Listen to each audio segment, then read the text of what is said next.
Greetings, respected viewers. I'm George from Ireland in a chilly room.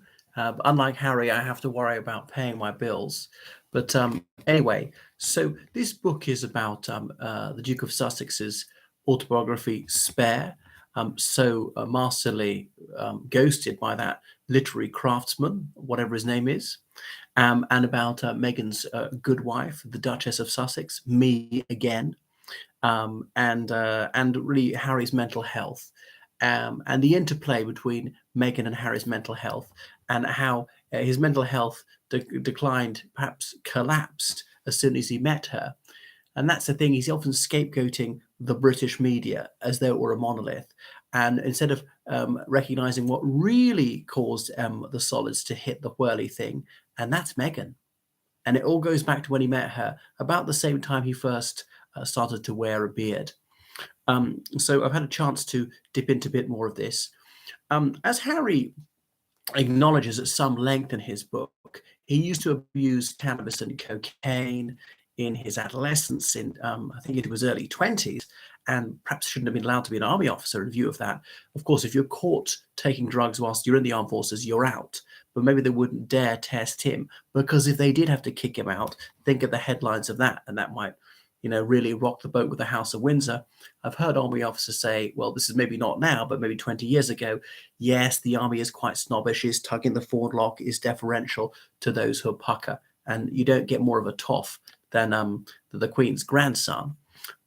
Anyway, so he abused psychotropic drugs, and if you have any tendency to panic attacks or paranoia, it can bring that out. And he said he had panic attacks. So cannabis doesn't affect everybody in the same way. Somebody can smoke a little bit of cannabis every day and not be impacted too seriously, but someone else can smoke it just a few times and become psychotic. So it may have damaged him more than we think. Even has not touched it in decades, wisdom weed may have made him very unwise. So perhaps there's some genetic mental ill health, or it could be the drug abuse, a combination of the two, the various traumatic experiences been through, such as his mother's death, having to walk behind the coffin in the full glare of the media, things he may have witnessed in Afghanistan, giving him post-traumatic stress disorder. So psychotropic drugs lead to misperceptions. He has patently got this persecution complex. He's got this deeply unhealthy fixation with the British press corps. He's prone to outbursts of fury, as he was punching photographers for doing what they're legally entitled to do, performing their duty to inform the public by taking photos of a public figure in a public place. You got to take the rough with the smooth. One of your duties as a royal is to be in the news. And he could have bowed out of it years ago. He chose not to do so. He's often courted the media, and he forgets that he had them eating out of his hand before Meghan came along. So prior to, say, 2016, all was sweetness and light between him and the media for many years. So he's prone to temper tantrums. Here he's age 38.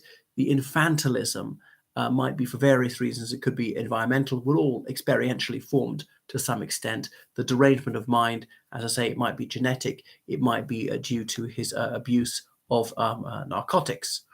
But going on, that sordid parental divorce, when was it the News of the World hacked Prince Charles's phone, in which he engaged in goo-goo talk with his then mistress, a married woman, Mrs. Camilla Parker Bowles, and he said he fantasized about being her tampon.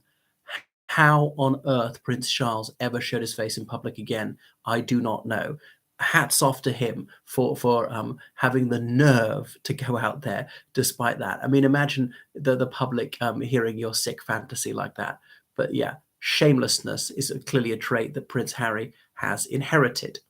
And we learned some fascinating things from the book, that he didn't accept his mother died till he was 23. That's 11 years after she did die. Always thought that there was some great occultation, was sometimes going to come back, despite having seen her buried, and knowing she was buried in that island in a lake in his uncle's estate. This uncle who refused her refuge. This uncle who's, just like Harry himself, cashed in on the dead woman's memory, charging people to visit her tomb. And what else? So the Prince of Wales, the former Prince of Wales, now King Charles III, he comes across as a cold, distant a well-meaning Victorian figure who just can't give his sons the emotional support they need. The most important question about anybody is what motivates this person. Well, there are a number of things that motivate Prince Harry, including in the publication of this tome. It's vengeance against perceived slights, it's self-aggrandizement, it's moral posturing, it's attention, craving recognition, it's seeking submission from his family, an apology, nothing less than a capitulation. So there's various things. That's about 7 things that he's seeking. And he obviously sees the media as an enemy, sort of has a love of hate relationship with them. So even though he abominates the media, particularly the British media, he can't bear not to be in the media. And he sees the media as an aperture through which to force his woke opinions and his story, as in his autobiography, and then his version, the notion that the media have it in for him, are all out to get for him.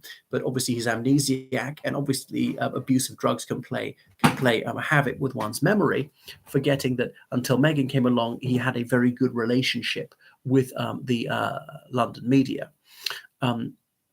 He always wants to adulate his wife and to simply parrot her views, which he does not comprehend.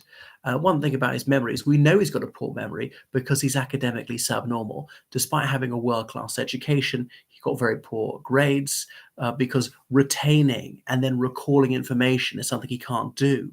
He's got a very limited aptitude at formulating arguments and comprehending different ideas, articulating things, evaluating arguments. He's almost unanalytical. So he's just very low cognitive ability. That doesn't make him a bad person. He's got other talents. He's fairly good at sport. He's always been quite physically fit. You could be an outstanding actor, a brilliant musician, or whatever, or somehow creative, things like that, without being academically gifted. But we know in terms of scholarship, he is subnormal. He was the class clown at school, but now he thinks it's professorial. Again, this is the Dunning-Kruger effect at play. Those of who are cognitively challenged, because they really overrate their abilities. They're ultra-crepidarian because he lacks precisely that ability to evaluate things, to gauge his own ability. And at the opposite end of the scale, highly gifted people, they don't realize how surpassingly intellectual they are, partly because they just mix with people at that level and they don't realize how far above average they are. Anyway, so he is a man-child. And some of this about the death of his the death of his mother, and therefore he's got this sort of blood feud against the media, this vendetta. But he conveniently forgets that from during his mother's death in 1997 until about 2016, he had about 19 years of a very cordial relationship with the media. And yes, the media published, as they were entitled to do, as they were almost obliged to do, about his indiscretions, about his drug abuse, about his racist comments, and so on. But that didn't dent his public image too badly. I remember he was adored, the most popular member of the royal family before Meghan came along, and now he's the most bitterly unpopular, even more unpopular than his scandal-struck uncle, Prince Andrew. So he's spewing out accusations without any corroborating particulars. Names. You said that Prince William's staff, they briefed against you to their pet journalists. Come on, which individuals? He won't name names. Otherwise, you could be sued. Maybe even he's not so stupid as to realize he should opening yourself up to a defamation suit is a good idea. Maybe his advisors have talked him out of doing that. And which stories do they leak? I mean, against which publications? And why doesn't he sue for defamation if there are lies in the newspaper? God knows he can afford an excellent legal team. So it's cowardly. So the non-specificity of these allegations makes them utterly unworthy of the least credence. And he misremembers, thinking that the British media killed Diana. No, it was a drunk driver going 120 miles an hour through the tunnel. Now he insists on being driven through that and saying, oh, well, I don't see how you could be killed. Well, why don't you try driving into it 120 miles an hour without a seatbelt on? What do you think is going to happen? It will not be good for your health. That was clearly an insalubrious thing to do. And so far as I know, the paparazzi who were arrested taking photos of her were all French and Italian. I'm fairly sure there's not a single Briton there. In fairness, maybe some of them were going to sell the photos on to British publications. But it's a worldwide media thing. And then this all-out war against the press corps, as though it's a unity, is preposterous. Remember, why does he speak to any British publications if they're all evil? Because there are thousands of media outlets in the United Kingdom, and there are at least tens of thousands of media workers. So no, they're not all bad. And Meghan and Harry, even today, have their partisans in the British press corps, people who go out to bat for them. Um, Anyway, so he's a man of egregiously low emotional intelligence. He shows a complete lack of self-understanding. And it's precisely this dearth of nous has led him to me again, Meghan. Meghan Markle, is it nominative determinism? Markle, Sparkle, people are always doing that rhyme. Does she think that she really does stand out? So this meretricious demi-mondaine who's got her manicured claws into him. So she is a woman of the most staggering self-regard and raging vanity. And she appears to have persuaded him that she is more or less the reincarnation of his mother, of Princess Diana. So there's a sort of necrophile Oedipal complex going on there. Obviously, Meghan Markle's life overlapped with that of Princess Diana. She was 14 when Diana died, but it's as though Harry thinks there's some ensoulment of Diana in Meghan. I mean, he sees the parallels played out. I mean, he said it himself that he thinks that Diana was hunted to death by the media, and he saw the same thing happening to Meghan. Well, unless you're driven by someone who's far over the alcohol limit at 120 miles an hour through a tunnel at night, then no, I don't think it's going to kill you. Suggesting that the British media almost drove her to suicide, as she so sobbingly said. I mean, that was one of her most convincing performances as a thespian. And she's a real third-rate ham actress. But anyway, so there's this victimhood competition. And that's what wokery is all about. Oh, I had it worse than you. To think, Harry had this charity centre ballet, along with this Prince of Lesotho, going to one of the most underdeveloped countries in Africa. Forgive me, less economically developed countries, meeting children whose parents had died of AIDS, children who are born HIV positive. I mean, it's just heartbreaking. People living the most abject penury. But Harry could only feel sorry for himself. And okay, he showed up. There was a bit of media interest, and it did raise some money for good causes. But honestly, wouldn't that put your travails in perspective? Stop being such a whinge bag, get over yourself, and be thankful for everything you have. Harry is a mess. I don't understand what concrete he doesn't like about the media. Just don't read it. Well done, Neil Antonov. He's saying that that the media killed his mother. Right, indirectly. They pursued her, that caused the car crash, they caused the grief beforehand. And he's also said the others in the House of Windsor say we all got a hard time. Camilla Parker Bowles was savaged in the media for years, never said a word about it. Prince Charles had to put up with all sorts of insults for decades, finally got a fairly good press. Prince Edward, the wimp of the Windsors and things like that, talking about his gay experience as youth. Sophie Rees-Jones, the fake shake busted her. They've all had a hard time. Nasty things said about the Queen when she was alive, about Prince Philip. They've all suffered at the hands of the media, okay? And they just rise above it. They show some decorum. You have to develop a rather thick hide. Sticks and stones may break my bones, but words will never hurt me. Above all else, a king must be courageous, as Churchill said. So royals, they must show some mettle and class. He never says what stories were leaked and he slings around accusations. Well, that's what I said earlier in the broadcast. Maybe that is that bit. Yeah. The lack of particulars. Come on, tell me which exact one you're talking about. I think Harry doesn't like the media sufficiently fawning. Exactly. He's a sworn enemy of the free press, and he demands an entirely laudatory press. The media coverage must be completely positive. They must never criticize him, no matter how appalling he's behaved. And if anyone does criticize him, he cites that as yet more evidence of this vast conspiracy. They're all out to get me. And he talks about accountability. Account for your own actions, Harry. What about your own disgraceful behavior? When are you going to apologize? And think of the hurt you've caused everybody else. Anyway, so there's this sort of hierarchy of victims, and obviously Harry sees himself and his wife at the top. As for children who are, dying of AIDS, he's got no sympathy for them, because they're not royal. So there's a complete dearth of empathy. He doesn't ask himself, how will it make people feel if I do this? How will it make my family feel if I'm constantly bad-mouthing them, if I'm blurting out all these family secrets and things like that, if I'm accusing them of everything left, right, and center? How will that be conducive to their mental health? I agree, no reconciliation is possible. I mean, why should they reconcile with him? Exactly. You can't say this is private, don't tell anyone, promise don't tell anyone, because you know he's going to tell the media. He's published correspondence before. He's always violating privacy. Oh, I must keep my children private. And here are a few images of them, and here are some videos of them. And these are the private conversations the family had. No family would like that. It's just staggering. Well, I'm glad you like that from the United States. So anyway, Harry going on, and then to show how loony he is, there is this very revealing and unwittingly hilarious passage in the book where he says when he and Meghan saw some seals, she sang to the seals, as in sea mammals, and then they canticled back to her, and he took this as indicative that they would soon be blessed with a child. Yeah, right. Because, I mean, you'd never expect newlywed 30-somethings to have a baby, would you? So does he really believe this magical thinking? It shows just how unhinged he is. I knew his father was a bit of a kook talking to his plants and stuff like that. But my God, when I say I think he's a bit mentally ill, I mean, I'm not joking. Hey, I'm not a psychiatrist. I've got no qualifications in this field whatsoever. I can't diagnose anyone, all right? But, as a layman, I know what a sneeze is, and I can recognize the sight of blood. There are some things that even anybody can tell you. You don't need to be a doctor to say that.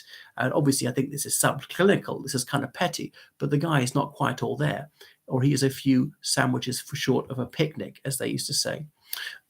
Anyway, so his publishing house exploit him, as indeed has Meghan. He's a vulnerable adult. The publishing house, I've got to hand it to them, they've really got their money's worth. They got him to say things perhaps he would have been best advised not to say, like claiming to have killed 25 Taliban. Everybody knows he fought in Afghanistan. No secret about that. But boasting about his kill rate, people say that's really not the done thing amongst the military. And he's obviously he as good as painted a bullseye on his heart. And I really don't want him to come to harm. I want him to come to his senses, to grovel, to apologize, to pay compensation to all he's hurt, and then to shut up.